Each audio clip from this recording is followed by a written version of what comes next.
Hello friends and welcome back to our YouTube channel Study with Shipra TD. तो friends अब जिस topic के बारे में हम लोग डिस्कस करने वाले हैं वो है मैकेनिज्म ऑफ ह्यूमन बॉडी यानी कि मानव शरीर के तंत्र। अब जैसा कि फ्रेंड्स हम लोग अपने पिछले वीडियो लेक्चर्स में डिस्कस कर चुके हैं कि ह्यूमन बॉडी क्या होती है। तो देखिए ह्यूमन बॉडी जो है ये कई तरह की विभिन्न कोशिकाएं जब मिलती है, जब ग्रुप ऑफ सेल्स मिलती है तो वो ऊतकों का यानी कि टिश्यूज का निर्माण करती है, ठीक है। और बाद में यही टिश्यूज जो होते हैं ये अंग प्रणालियों का यानी कि फ्रेंड्स इंटरनल ऑर्गन्स का निर्माण करते हैं। जो हमारी बॉडी में कई तरह के बॉडी पार्ट्स जो पाए जाते हैं ना, वो कई तरह की कोशिकाएं जब मिलती है तब बनते हैं, ठीक है। अब जैसा कि आपको इमेज में दिख रहा है, देखिए lymph node, lungs, spleen, bone marrow, stomach, veins, है ना, pancreas, urinary bladder, gall bladder, liver, muscles, ये सारे के सारे बॉडी पार्ट्स जो है ये किसके थ्रू बने? कई सारी जब कोशिकाएं मिली है उन्होंने ऊतकों का निर्माण किया और उन्हीं ऊतकों ने ये सारे जो बॉडी पार्ट्स हैं इनका निर्माण किया। ओके तो फ्रेंड्स इनके अलावा भी आपको जो सामने इमेज में दिख रहे हैं, इनके अलावा भी कई छोटे छोटे बॉडी पार्ट्स जो होते हैं वो हमारे शरीर में पाए जाते हैं और उनका एक अपना अलग वर्क होता है, ठीक है। अब यदि बात करते हैं फ्रेंड्स मानव शरीर के तंत्र की, तो देखिए ह्यूमन बॉडी में पाए जाते हैं total 8 types of organ system. कितने पाए जाते हैं? 8 तरह के मानव शरीर के तंत्र पाए जाते हैं। देखिए कौन कौन से होते हैं वो। फर्स्ट है अंतःस्रावी तंत्र यानी कि द एंडोक्राइन सिस्टम। सेकंड है पाचन तंत्र मीन्स डाइजेस्टिव सिस्टम। थर्ड है परिसंचरण तंत्र यानी कि सर्कुलेटरी सिस्टम। फोर्थ है लसिका परिसंचरण तंत्र यानी कि लिम्फेटिक सर्कुलेटरी सिस्टम। फिफ्थ है उत्सर्जन तंत्र यानी कि एक्सक्रीटरी सिस्टम। सिक्स्थ है तंत्रिका तंत्र यानी कि नर्वस सिस्टम। सेवंथ है कंकाल तंत्र यानी कि skeletal system and the last one is श्वसन तंत्र यानी कि रेस्पिरेटरी सिस्टम। अब देखिए फ्रेंड्स तंत्र जो होते हैं ये क्या होते हैं? ये कई तरह के जब अंग एक दूसरे से इंटरकनेक्ट होते हैं ना तो वो क्या करते हैं? तंत्र का निर्माण करते हैं यानी कि ऑर्गन सिस्टम का निर्माण करते हैं। कई सारे अंगों का समूह है ये, ठीक है, एक दूसरे से कनेक्टेड होते हैं उसके अंतर्गत। अब देखिए ये जो सारे तंत्र हैं इनका अपना एक अलग वर्क होता है, ओके, पर फिर भी एक दूसरे पे डिपेंडेंट होते हैं। इंडिपेंडेंट होकर ये अपना कार्य नहीं कर सकते, है ना। अब यदि बात करते हैं फ्रेंड्स अंतःस्रावी तंत्र की, पाचन तंत्र की, परिसंचरण तंत्र और लसिका परिसंचरण तंत्र, ये जो सारे मानव शरीर के तंत्र हैं इनके बारे में हम अपने पिछले वीडियो लेक्चर्स में डिस्कस कर चुके हैं फ्रेंड्स। आप चैनल की प्लेलिस्ट से जाकर वो सारे वीडियो लेक्चर्स जो है वो देख सकते हैं, ओके। इस वीडियो लेक्चर के अंतर्गत हम लोग उत्सर्जन तंत्र यानी कि एक्सक्रीटरी सिस्टम और तंत्रिका तंत्र यानी कि नर्वस सिस्टम के बारे में डिस्कस करेंगे। बाकी की जो हमारे दो तंत्र कंकाल तंत्र और श्वसन तंत्र इनके बारे में हम अपने पिछले जो आने वाले नेक्स्ट वीडियो लेक्चर्स हैं उनमें डिस्कस करेंगे, ओके। तो चलिए स्टार्ट करते हैं। अब आइए सबसे पहले ये देख लेते हैं कि एक्सक्रीटरी सिस्टम यानी कि उत्सर्जन तंत्र क्या होता है। तो देखिए फ्रेंड्स हमारी ह्यूमन बॉडी में कई तरह की मेटाबॉलिक प्रोसेसेस होती है, राइट। अब उन मेटाबॉलिक प्रोसेसेस में कुछ टॉक्सिक वेस्ट मटेरियल जो है वो जनरेट हो जाते हैं। अब ये जो टॉक्सिक वेस्ट मटेरियल है इन्हें शरीर से बाहर जब निकाला जाता है तो इसी प्रोसेस को कहा जाता है उत्सर्जन यानी कि एक्सक्रीशन। अब ये प्रोसेस जो है इसके अंदर फ्रेंड्स 5 तरह के जो मानव के शरीर में जो बॉडी पार्ट्स पाए जाते हैं वो इन्वॉल्व होते हैं, ठीक है। अब वो कौन कौन से होते हैं? इन्हीं जो 5 अंग होते हैं इन्हीं के थ्रू उत्सर्जन की जो क्रिया होती है वो ह्यूमन बॉडी में होती है, ठीक है। अब वो कौन कौन से होते हैं? तो देखिए फर्स्ट जो है वो है किडनी यानी कि वृक्क जिसे गुर्दा भी कहा जाता है। सेकेंड है लंग्स यानी कि फेफड़े। थर्ड है स्किन यानी कि त्वचा। फोर्थ है लिवर यानी कि यकृत। फिफ्थ है इंटेस्टाइन यानी कि आंत। अब ये जो सारे पांचों जो बॉडी पार्ट्स है फ्रेंड्स ये अपना अपनी तरह से उत्सर्जन की क्रिया जो है वो करते हैं। देखिए यदि बात करते हैं किडनी की यानी कि वृक्क की, तो जैसा कि आपको डायग्राम में दिख रहा है फ्रेंड्स, ये जो रीनल वैन और रीनल आर्टरी है फ्रेंड्स इसे गुर्दे की शिरा यानी कि जो आपको नीला कलर का जो यहाँ पर दिख रहा है पास ये है गुर्दे की शिरा जिसे रीनल आर्टरी रीनल वैन बोला जाता है। और रीनल आर्टरी जिसे गुर्दे की धमनी कहा जाता है, ये जो आपको रेड कलर का जो यहाँ पे दिख रहा है पार्ट इसकी बात करिए फ्रेंड्स, ये है एओर्टा जिसे हिंदी में महाधमनी कहा जाता है, ठीक है। अब यदि बात करते हैं फ्रेंड्स किडनी की, तो देखिए मानव शरीर में 2 किडनियां पाई जाती है यानी कि 1 पेयर पाया जाता है किडनी का, जिसका काम क्या होता है फ्रेंड्स कि ये यूरिन को प्रोड्यूस करती है। अब जब ये यूरिन को प्रोड्यूस करती है फ्रेंड्स तो ये यूरिन जो है ये यूरिटर जो होता है जिसे मूत्रवाहिनी कहा जाता है उसके थ्रू कहाँ पर पहुँच जाती है? यूरिनरी ब्लैडर में, ठीक है। ये यूरिनरी ब्लैडर क्या करती है? टेम्परेरी मतलब यूरिन को स्टोर करने का काम करती है, मतलब थोड़े समय के लिए यूरिन जो है वो कहाँ पर स्टोर होती है? यूरिनरी ब्लैडर में। अब जब यहाँ पर इसका एक्सेसिव अमाउंट हो जाता है यूरिन का तो फिर यूरेथ्रा जिसे हिंदी में कहा जाता है मूत्र मार्ग, उसके थ्रू यूरिन को शरीर से बाहर निकाल दिया जाता है। तो फ्रेंड्स इस तरह से किडनी जो है ये क्या हो गई? एक तरीके का उत्सर्जी अंग हो गई जिसने क्या करा? जो वेस्ट मटेरियल है उसे शरीर से बाहर निकाला। तो इसी तरह से फ्रेंड्स यदि बात करते हैं फेफड़े की यानी कि लंग्स की, तो फ्रेंड्स फेफड़े जो है ये एक तरीके का श्वसन अंग भी है, राइट। बट फ्रेंड्स ये क्या करता है, कुछ तरह के गैसीय पदार्थ जो होते हैं उन्हें भी बाहर निकालने का काम करता है शरीर से, तो इसीलिए ये एक तरीके का उत्सर्जन अंग भी हो गया। ठीक है, यदि बात करते हैं स्किन यानी कि त्वचा की, तो फ्रेंड्स त्वचा में कुछ तरीके की ग्लैंड्स पाई जाती है, ग्रंथियां पाई जाती है, जिनके थ्रू क्या करती है, वो उत्सर्जन का काम करती है। ठीक है, यदि बात करते हैं यकृत की यानी कि लिवर की, तो फ्रेंड्स लिवर जो होता है ये क्या करता है, जो बहुत ज़्यादा यदि अमीनो अम्ल की मात्रा हमारे शरीर में बढ़ जाती है तो उस जो ब्लड की जो अमोनिया है उसे काय में चेंज कर देता है, यूरिया में चेंज कर देता है, और इसी तरह से उसे शरीर से क्या कर देता है, बाहर निकल देता है, उसे उत्सर्जित कर दिया जाता है। तो इस तरह से यकृत भी क्या करता है फ्रेंड्स, एक तरीके का उत्सर्जी अंग हो गया। ठीक है, यदि बात करते हैं इंटेस्टाइन की, तो फ्रेंड्स जैसा कि हम अपने पिछले वीडियो लेक्चर्स में पढ़ चुके हैं कि जो लार्ज इंटेस्टाइन होती है वो क्या करती है, जो हमारे शरीर में अनपचा भोजन होता है जिसके थ्रू आप किसी भी तरीके की कोई ऊर्जा जनरेट नहीं हो सकती, उसे वो क्या करती है फ्रेंड्स, उसे जो अनपचा भोजन होता है उसे शरीर से बाहर निकालने का काम करती है, जो वेस्ट मटेरियल होते हैं उसे शरीर से बाहर निकालने का काम करती है। तो इस तरह से फ्रेंड्स आंत भी जो हो गई वो क्या करेगी, एक तरीके के उत्सर्जन की जो क्रिया है उसमें इन्वॉल्व होती है, इसलिए ये भी एक तरीके का क्या हो गया, उत्सर्जी अंग हो गई। ठीक है, तो इस तरह से फ्रेंड्स जो एक्सक्रीटरी सिस्टम है इसमें 5 तरह के जो अंग है वो इन्वॉल्व होते हैं, जो अपना अपना कार्य करते हैं, अपनी अपनी तरह से उत्सर्जन की जो क्रिया है उसे परफॉर्म करते हैं। ठीक है, अब यदि बात करते हैं नर्वस सिस्टम की, तो फ्रेंड्स तंत्रिका, तंत्र का मतलब क्या होता है, तो देखिए फ्रेंड्स नर्वस सिस्टम के अंदर क्या होता है, पूरे शरीर में एक महीन धागे के समान संरचना होती है, जैसा कि फ्रेंड्स आपको यहाँ इमेज में दिख रहा है। अब ये जो धागे के समान संरचना होती है इसे कहा जाता है तंत्रिकाएं यानी कि नर्व। अब ये तंत्रिकाओं का काम क्या होता है कि देखिए वातावरण में जिस भी तरह के परिवर्तन होते हैं, जो इन्वायरमेंटल चेंजेस होते हैं, उन्हें क्या करती है, उनकी जो इन्फॉर्मेशन होती है शरीर के अलग अलग जो बॉडी पार्ट्स होते हैं उन तक पहुंचाने का काम करती है। ठीक है, तो अब ये जो सिग्नल्स का जो ट्रांसमिशन करती है शरीर के जो बॉडी पार्ट्स जो होते हैं उन तक पहुंचाने का जो काम करेगी, किसके थ्रू करती है, तो कुछ इम्पल्सेस होती हैं। ठीक है, उनके थ्रू ये सारे जो सूचनाएं होती हैं इन्हें शरीर के एक अंग से दूसरे अंग तक ट्रांसफर करने का काम करती है। जैसे फॉर एग्जांपल के लिए यदि आपको कोई चीज़ को पिकअप करना है ना, तो पहले क्या होगा फ्रेंड्स, ये जो तंत्रिकाएं हैं ये माइंड से उस शरीर के बॉडी पार्ट्स तक उसे पहुंचाने का काम करेगी सिग्नल को, और फिर वो सिग्नल जो है वो आपके हैंड तक पहुंचेगा, और वो हैंड जो है आपको जो भी चीज़ें उठानी होगी, जो भी चीज़ पिकअप करनी होगी उसे पिकअप करेगा। तो इस तरह से फ्रेंड्स सूचनाओं का आदान प्रदान करने का काम करती है क्या, तंत्रिकाएं। ठीक है, अब देखिए फ्रेंड्स नर्वस सिस्टम जो होती है, तंत्रिका तंत्र जो होती है, इसमें इसके तीन भाग होते हैं, 3 भागों में विभक्त होता है। देखिए फर्स्ट जो होता है वो होता है सेंट्रल नर्वस सिस्टम, जिसे हिंदी में बोलते हैं केंद्रीय तंत्रिका तंत्र। अब ये जो होता है फ्रेंड्स ये क्या करता है, केंद्रीय तंत्रिका तंत्र जो होता है ये बॉडी का वो पार्ट्स होता है जिसमें संपूर्ण शरीर तथा जो स्वयं तंत्रिका तंत्र पर नियंत्रण रखता है। ठीक है, मतलब इसका काम क्या होता है, पूरे शरीर होता है उसका जो पूरा तंत्रिका तंत्र होता है उसके ऊपर उसका कंट्रोल करने का काम कौन करता है, केंद्रीय तंत्रिका तंत्र। अब इसके अंदर क्या इन्वॉल्व होते हैं फ्रेंड्स, ब्रेन और स्पाइनल कॉर्ड। ठीक है, ये 2 चीज़ें इसके अंदर इन्वॉल्व होती है। सेकेंड यदि बात करते हैं तो वो होता है फ्रेंड्स पेरिफेरल नर्वस सिस्टम। अब इसके अंदर फ्रेंड्स ये जो पेरिफेरल नर्वस सिस्टम होता है इसका काम क्या होता है कि ये क्या करता है फ्रेंड्स, इसके अंदर जितनी भी मस्तिष्क और जो मेरुरज्जु है यानी कि जो आपके ब्रेन है और जो स्पाइनल कॉर्ड जो उससे निकलने वाली जितनी भी तंत्रिका होती है वो इसके अंदर इन्वॉल्व होती है, किसमें, पेरिफेरल नर्वस सिस्टम में। ठीक है, इसे हिंदी में परिधीय तंत्रिका तंत्र कहते हैं। और एक और तंत्रिका तंत्र का भाग होता है वो होता है फ्रेंड्स ऑटोनॉमिक नर्वस सिस्टम, जिसे हिंदी में स्वायत्त या फिर स्वाधीन तंत्रिका तंत्र कहते हैं। और इसमें कौन कौन सी तंत्रिका इन्वॉल्व होती है फ्रेंड्स, कुछ तंत्रिकाएं जो मस्तिष्क से निकलती है और कुछ तंत्रिकाएं जो मेरुरज्जु से निकलती है, वो सब तंत्रिकाएं जो होती है वो इसके अंदर इन्वॉल्व होती है।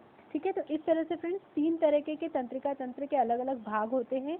एक जो होता है वो है सेंट्रल नर्वस सिस्टम, जिसका कार्य क्या होता है, सारी टाइप की जो तंत्रिकाएं हैं उन्हें कंट्रोल करने का काम करता है, इसीलिए इसे सेंट्रल नर्वस सिस्टम कहते हैं। सेकेंड जो है वो पेरिफेरल नर्वस सिस्टम है, और थर्ड जो है वो है ऑटोनॉमिक नर्वस सिस्टम।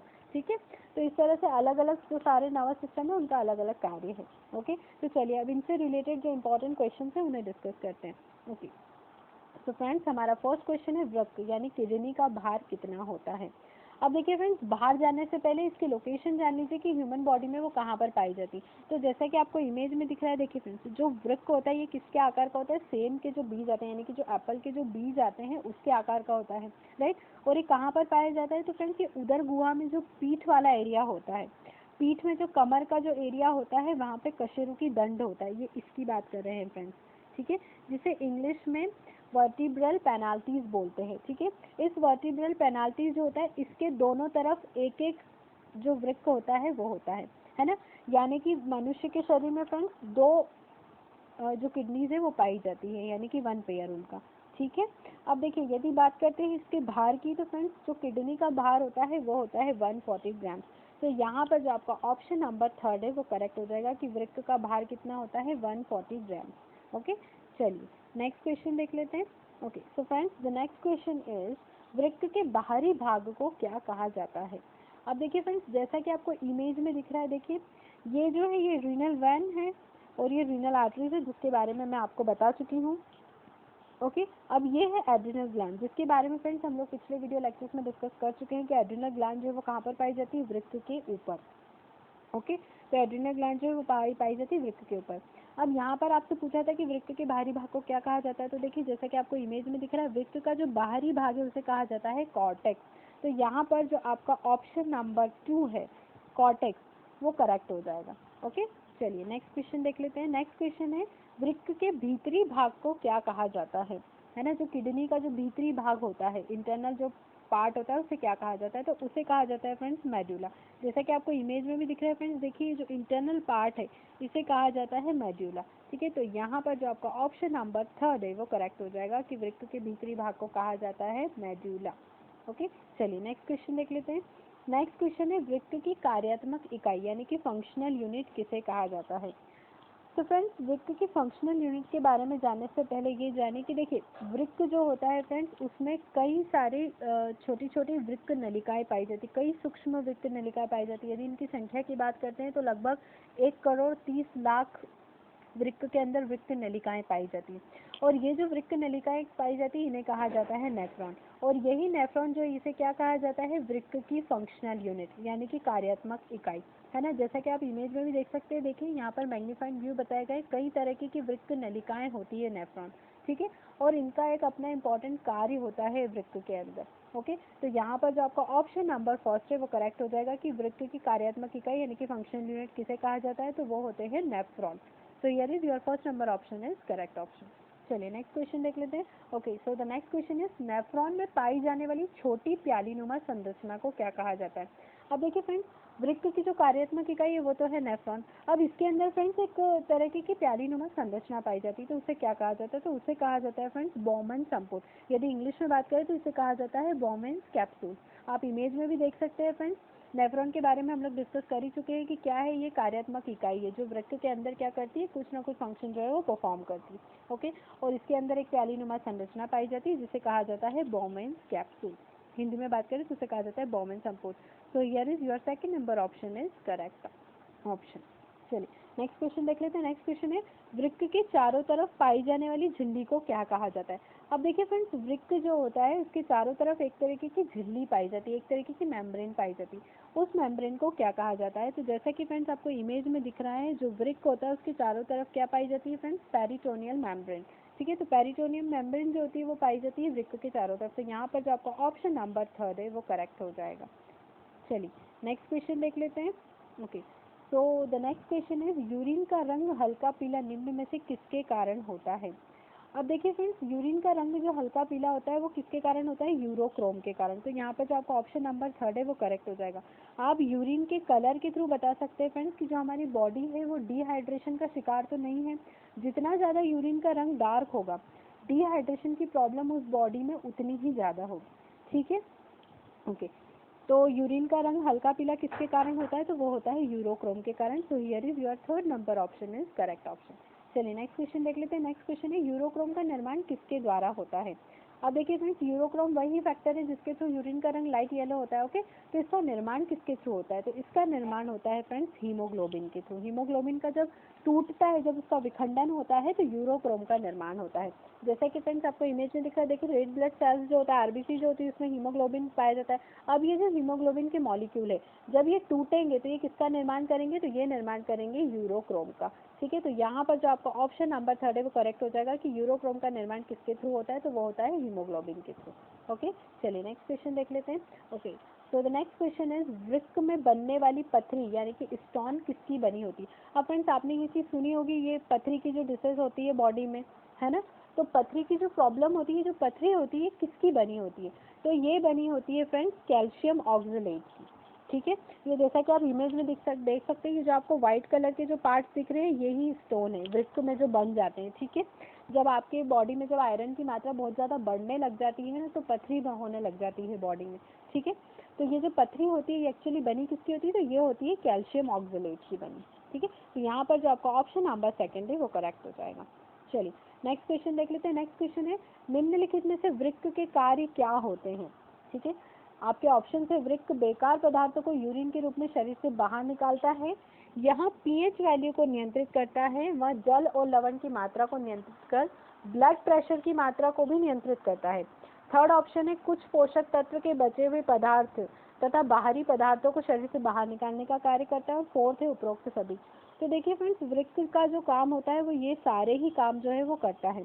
ठीक है, ये क्या करेगा, जो स्तनधारी यानी कि जो मैमल्स होते हैं उसमें जो बेकार पदार्थ होते हैं उन्हें मूत्र के रूप में शरीर से बाहर निकालने का काम करता है। ठीक है, पीएच वैल्यू को नियंत्रित करता है बॉडी की, है ना, और जो जल और लवण की मात्रा है उसे भी नियंत्रित करने का काम करता है, जिससे क्या होता है, जो हमारी बीपी की जो प्रॉब्लम है वो कंट्रोल होती है। ठीक है, अब जैसे कुछ पोषक तत्व जो होते हैं, है ना, यानी कि जो न्यूट्रिएंट्स होते हैं उनके जो बचे हुए भाग होते हैं जिनका शरीर में कोई यूज़ नहीं है, लाइक शुगर हो गया, अमीनो अम्ल का हो गया, उन्हें शरीर से बाहर निकालने का काम करता है। इसके अलावा बाहरी पदार्थ जैसे जो दवाइयाँ होती हैं, है ना, जो जो अब जिनका कोई यूज़ नहीं है बॉडी में, जिनका शरीर में कोई उपयोग नहीं, उन्हें भी शरीर से बाहर निकालने का काम कौन करता है, वृक्क। ठीक है, तो यहाँ पर जो आपका ऑप्शन नंबर फोर्थ है यानी कि उपरोक्त सभी इज अ करेक्ट ऑप्शन। चलिए नेक्स्ट क्वेश्चन देख लेते हैं। सो द नेक्स्ट क्वेश्चन इज, फेफड़ों द्वारा किन पदार्थों का उत्सर्जन होता है। अब जैसा कि अभी हमने बात करी थी फ्रेंड्स कि फेफड़े जो ये भी क्या है, एक तरीके का उत्सर्जी अंग है। ठीक है, श्वसन अंग तो है साथ ही साथ एक उत्सर्जी अंग भी है। ओके, तो फेफड़े जो होते हैं ये किस तरीके के पदार्थों का उत्सर्जन करते हैं। आपके ऑप्शन से गैसीय पदार्थ, वाष्पशील घटक, थर्ड है 1 and 2 बोथ, और फोर्थ है इनमें से कोई नहीं। तो देखिए फ्रेंड्स, फेफड़े जो होते हैं ये दोनों ही तरह के पदार्थ, जो गैसीय पदार्थ होते हैं, लाइक मुख्य रूप से यदि बात करें तो कार्बन डाइऑक्साइड और जो जल वाष्प होती है उनका उत्सर्जन करते हैं। वाष्पशील घटक लाइक जैसे आप कुछ मसाले हो गए, लाइक लहसुन हो गया, प्याज हो गया, या कुछ मसाले होते हैं जिनमें वाष्पशील घटक पाए जाते हैं, उनका उत्सर्जन करने का काम करते हैं फेफड़े। तो ये दोनों ही तरीके के पदार्थों का उत्सर्जन करते हैं। तो यहाँ पर जो आपका ऑप्शन नंबर थर्ड है यानी कि 1 and 2 both is a correct option. चलिए नेक्स्ट क्वेश्चन देख लेते हैं। Okay, so the next question is, त्वचा के द्वारा उत्सर्जन की क्रिया निम्न में से किसके फलस्वरूप होती है। अब त्वचा भी एक तरीके का उत्सर्जी अंग है, राइट। तो मैंने अभी जैसे आपको बताया कि त्वचा में कुछ तरीके की ग्लैंड्स पाई जाती है जिसके थ्रू वो क्या करती है, उत्सर्जन की प्रोसेस करती है। तो देखिए फ्रेंड्स, यहाँ पे आपके ऑप्शन से oil gland, sebum gland, third है 1 and 2 बोथ, एंड फोर्थ है इनमें से कोई नहीं। तो देखिए फ्रेंड्स, त्वचा जो होती है उसमें ये दोनों तरह की ग्लैंड्स पाई जाती है, ऑयल ग्लैंड्स और सिबम ग्लैंड, जिसके थ्रू क्या करती है फ्रेंड्स, ये शरीर से ऑयल ग्लैंड जो होती है वो तेलीय ग्रंथियां जिन्हें हिंदी में कहा जाता है, ये जो एक्सेसिव ऑयल होता है उन्हें शरीर से बाहर निकालने का काम करती है। जैसा कि आपको इमेज में दिख रहा है, देखिए ये ऑयल ग्लैंड है जिसके थ्रू क्या हो रहा है, यदि बॉडी में तेल की यदि मात्रा बढ़ जाती है, एक्सेसिव ऑयल जो है वो जनरेट होता है, तो उसे शरीर से बाहर निकालने का काम करती है। ठीक है, यदि बात करते हैं सिबम ग्लैंड की, जिसे हिंदी में श्वेत ग्रंथियां कहा जाता है, जो कि पसीना जो होता है उसे बाहर निकालने का काम करती है। हमारी बॉडी में जो हमें पसीना आता है वो इन्हीं सिबम ग्लैंड्स के थ्रू क्या होता है फ्रेंड्स, शरीर की ऊपरी सतह पर आता है। ठीक है, तो त्वचा के द्वारा उत्सर्जन की क्रिया जो होती है वो इन दोनों ही तरह के ग्लैंड्स के फलस्वरूप होती है। तो यहाँ पर जो आपका ऑप्शन नंबर थर्ड है यानी कि 1 and 2 both is a correct option. चलिए नेक्स्ट क्वेश्चन देख लेते हैं। ओके, तो द नेक्स्ट क्वेश्चन इज, शरीर में तंत्रिका तंत्र यानी कि नर्वस सिस्टम सूचनाओं का प्रसारण किस रूप में करता है। अब फ्रेंड्स, जो तंत्रिका तंत्र होता है इसका काम ही क्या होता है कि ये जो होती है शरीर के जो सारे बॉडी पार्ट्स हैं इनके बीच में सूचनाओं का आदान प्रदान करता है, राइट। अब ये जो सूचनाओं का आदान प्रदान करता है ये किस रूप में होता है, तो मैंने आपको बता चुकी है कि कुछ तरीके की इम्पल्सेस होती है उनके थ्रू होता है। तो वो इम्पल्सेस कौन सी होती है, विद्युत आवेगों यानी कि इलेक्ट्रिकल इम्पल्सेस के थ्रू ये क्या करते हैं, जो तंत्रिका तंत्र जो पूरा नर्वस सिस्टम है उसमें सूचनाओं का क्या होता है, आदान प्रदान होता है, ट्रांसफॉर्मेशन होता है सिग्नल का। ठीक है, तो यहाँ पर जो आपका ऑप्शन नंबर फर्स्ट है यानी कि विद्युत आवेग, इलेक्ट्रिकल इम्पल्सेस, वो करेक्ट हो जाएगा। चलिए नेक्स्ट क्वेश्चन देख लेते हैं फ्रेंड्स, ये क्वेश्चन इंपॉर्टेंट भी बहुत है तो आप अच्छे से देखिएगा इसको। ओके, चलिए नेक्स्ट क्वेश्चन देख लेते हैं। Okay, so the next question is, मनुष्य का मस्तिष्क अस्थियों के जिस खोल में बंद रहता है उसे क्या कहते हैं। अब देखिए फ्रेंड्स, जैसा कि आपको इमेज में दिख रहा है, ये जो मनुष्य का ब्रेन है ये अस्थियों के खोल में बंद रहता है, तो उस खोल को क्या कहा जाता है, तो उसे कहा जाता है फ्रेंड्स क्रेनियम। तो यहाँ पर जो आपका ऑप्शन नंबर फर्स्ट है वो करेक्ट हो जाएगा कि मनुष्य का जो मस्तिष्क होता है वो अस्थियों के जिस जो पूरा का पूरा जो खोल होता है उसमें बंद रहता है उसे क्या कहा जाता है, तो उसे कहा जाता है friends cranium. So here is your first number option is correct option. चलिए नेक्स्ट क्वेश्चन देख लेते हैं। सो द नेक्स्ट क्वेश्चन है, मनुष्य की बुद्धिमत्ता, स्मृति, इच्छा शक्ति, ज्ञान, वाणी व चिंतन का केंद्र किसे माना जाता है? ओके, तो फ्रेंड्स आपके ऑप्शन है क्रेनियम, बोमन संपुट, सेरिब्रम और सेरिब्रम। तो देखिए फ्रेंड्स, मनुष्य की जो बुद्धिमत्ता और स्मृति का जो केंद्र माना जाता है वो माना जाता है सेरिब्रम को। ठीक है, जैसा कि फ्रेंड्स आप इमेज में भी देख सकते हैं। देखिए सेरिब्रम जो होता है ये क्या है फ्रेंड्स, ये जो आपका अग्र मस्तिष्क होता है, मतलब मस्तिष्क का जो आगे का पार्ट होता है उसी का एक हिस्सा है। ठीक है, तो यहाँ पर जो आपका ऑप्शन नंबर 3 है वो करेक्ट हो जाएगा। जो सेरिब्रम जो होता है इसे क्या कहा जाता है फ्रेंड्स, मनुष्य का जो केंद्र होता है, यानी कि बुद्धिमत्ता का, स्मृति का, यानी कि जो मेमोरी होती है उसका, जो भी वो इच्छा शक्ति करता है उसका, जो ऐच्छिक गतिविधियाँ करता है वो जो भी अपनी इच्छा से करता है वो सारी, ज्ञान हो गया, नॉलेज हो गया, वाणी और चिंतन का जो केंद्र है वो किसे माना जाता है? सेरिब्रम को। ये क्या करता है फ्रेंड्स, सेरिब्रम जो ज्ञानेंद्रियों से जो प्राप्त जो अलग अलग तरीके की एनकरेजमेंट हमें आती है ना, अंदर प्रेरणाएं जो हमें मिलती है, उसका विश्लेषण और समन्वय भी किसके अंदर होता है फ्रेंड्स? सेरिब्रम के अंदर ही। ओके, तो यहाँ पर जो आपका ऑप्शन नंबर 3 है वो करेक्ट हो जाएगा कि बुद्धिमत्ता का केंद्र किसे माना जाता है मनुष्य में, तो वो है सेरिब्रम, जो कि क्या है फ्रेंड्स, जो अग्र मस्तिष्क है उसका एक हिस्सा है। तो here is your 3rd number option is correct option. Okay, चलिए नेक्स्ट क्वेश्चन देख लेते हैं। द नेक्स्ट क्वेश्चन है, दर्द, ठंडा या गर्म की अनुभूति का कार्य निम्न में से मस्तिष्क का कौन सा भाग करवाता है? अब मस्तिष्क, अब हमारी बॉडी में हमें जो दर्द होता है, हमें जो ठंडे गर्म की जो अनुभूति होती है, ये मस्तिष्क के कौन से पार्ट से होती है? तो फ्रेंड्स इसका पता मस्तिष्क का कौन सा, मतलब जो सूचनाएं हमें मिलती है कि हमें ये चीज़ ठंडी लग रही है या हमें ये चीज़ गर्म लग रही है, तो वो मस्तिष्क के कौन से भाग से होती है? तो वो होती है फ्रेंड्स थैलेमस से।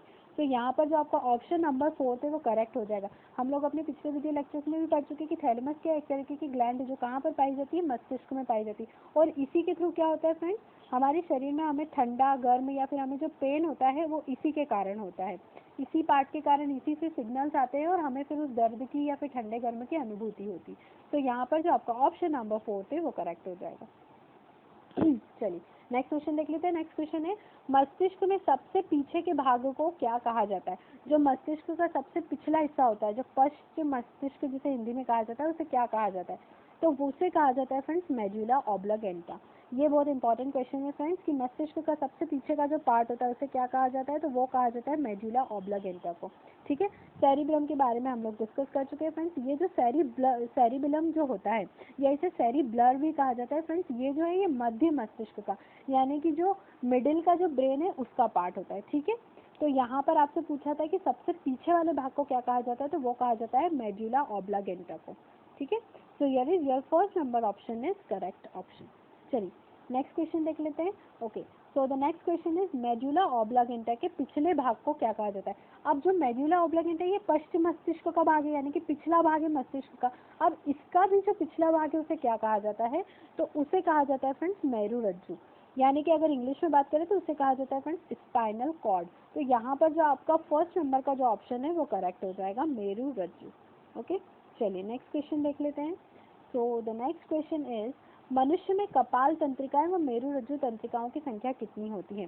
कपाल तंत्रिकाएं फ्रेंड्स क्या होती है? कपाल तंत्रिकाओं को इंग्लिश में बोला जाता है क्रेनियल नर्व और मेरु रज्जु तंत्रिकाओं को इंग्लिश में बोला जाता है स्पाइनल नर्व। ठीक है, तो अब आपसे उसकी संख्याएं पूछ रहे हैं कि जो मनुष्य का जो कपाल होता है उसमें उसकी संख्याएं कितनी होती है। तो देखिए फ्रेंड्स, कपाल तंत्रिका और मेरु रज्जु तंत्रिकाओं की जो संख्या होती है वो होती है 12 तो होती है कपाल तंत्रिकाएं।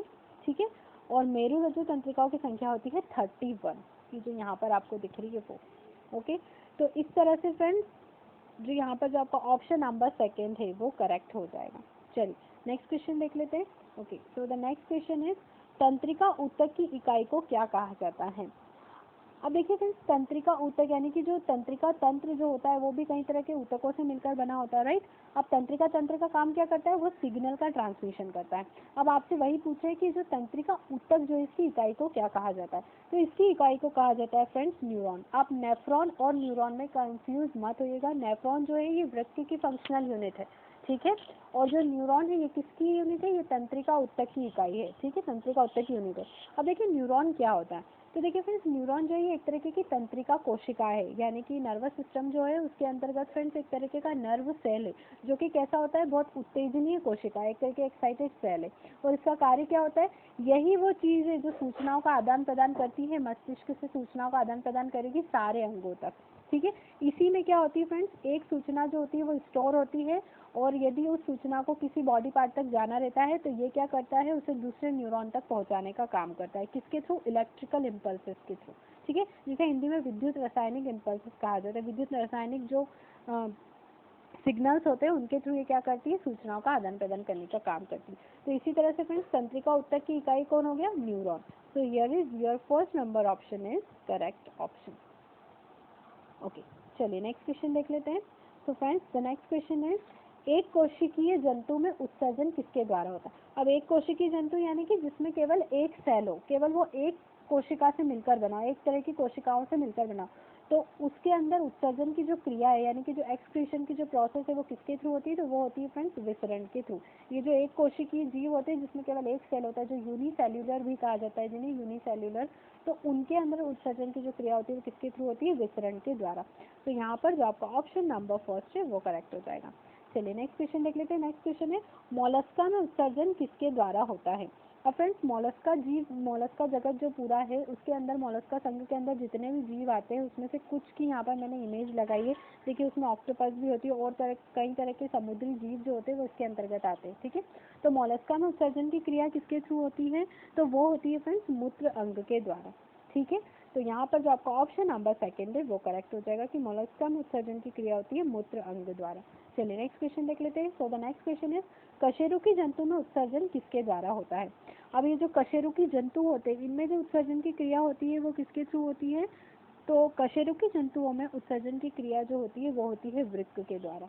ठीक है, मुख्यतः तो वृक्क के द्वारा होती है। यहाँ पर जितने भी आपको दिख रहे हैं डायग्राम में जंतु, वो सभी क्या होते हैं? कशेरुकी जंतु होते हैं। देखिए जो मानव है वो भी क्या है? एक तरीके के कशेरुकी जीव है। तो इसमें भी जो उत्सर्जन की क्रिया होती है मुख्य रूप से तो वृक्क के द्वारा ही होती है। तो यहाँ पर जो आपका ऑप्शन नंबर थर्ड है वो करेक्ट हो जाएगा। ओके, चलिए नेक्स्ट क्वेश्चन देख लेते हैं। सो the next question is, Annelida संघ के जंतुओं में उत्सर्जन किसके द्वारा होता है? अब फ्रेंड्स ये जो एनीलिडा संघ के जंतु होते हैं इनमें भी जो उत्सर्जन की क्रिया होती है वो वृक्क के द्वारा ही होती। तो यहाँ पर जो आपका ऑप्शन नंबर थर्ड है वो करेक्ट हो जाएगा कि एनीलिडा संघ के जंतुओं में जो उत्सर्जन की क्रिया होती है किसके द्वारा होती है? वृक्क के द्वारा। चलिए नेक्स्ट क्वेश्चन देख लेते हैं। Okay, so friends next question is, arthropods जंतु में उत्सर्जन किसके द्वारा होता है? फ्रेंड्स ये ऑर्थोपॉड्स जो है ये भी एक जंतुओं का संघ है, समूह है। तो इसके अंतर्गत जो भी जंतु आते हैं वो यहाँ पर आप इमेज में देख सकते हैं फ्रेंड्स। केंचुए हो गए, अलग अलग तरीके के जो अर्थवर्म्स होते हैं वो सारे जंतु इसके अंतर्गत आते हैं। इंसेक्ट्स जो होते हैं वो इसके अंतर्गत आते हैं। ठीक है, तो ऑर्थोपॉड्स जंतु में जो उत्सर्जन की क्रिया होती है वो किसके थ्रू होती है? तो वो होती है फ्रेंड्स मेल्पिडियन नलिकाओं के द्वारा। एक तरीके की फ्रेंड्स इसमें डक्ट पाई जाती है, उसके द्वारा जो ऑर्थोपॉड्स जंतु है उसमें उत्सर्जन की क्रिया होती है। So here is your fourth number option is correct option. Alright, so friends आपने वीडियो को एंड तक देखा, इसके लिए आपका बहुत बहुत धन्यवाद। और आपने एंड तक देखा है तो आपको वीडियो पसंद भी आया होगा। तो लाइक करने में कंजूसी बिल्कुल ना करें, अपने ज़्यादा से ज़्यादा लोगों के साथ इसे शेयर करिए, अपने दोस्तों के साथ शेयर करिए ताकि उन्हें भी ये सारी इंपॉर्टेंट इन्फॉर्मेशन मिल सके। और फ्रेंड्स कमेंट करके ज़रूर बताइएगा कि आपको वीडियो लेक्चर कैसा लगा। यदि आपको कोई भी डाउट आता है, कोई भी क्वेरी है तो आप हमें कमेंट सेक्शन में बता सकते हैं, हम बिल्कुल आपको उसका आंसर करेंगे। और अभी तक यदि आपने हमारे चैनल शिप्रा तिरे को सब्सक्राइब नहीं किया है फ्रेंड्स तो प्लीज़ हमारे चैनल शिप्रा तिरे को सब्सक्राइब करिए। Okay, thank you.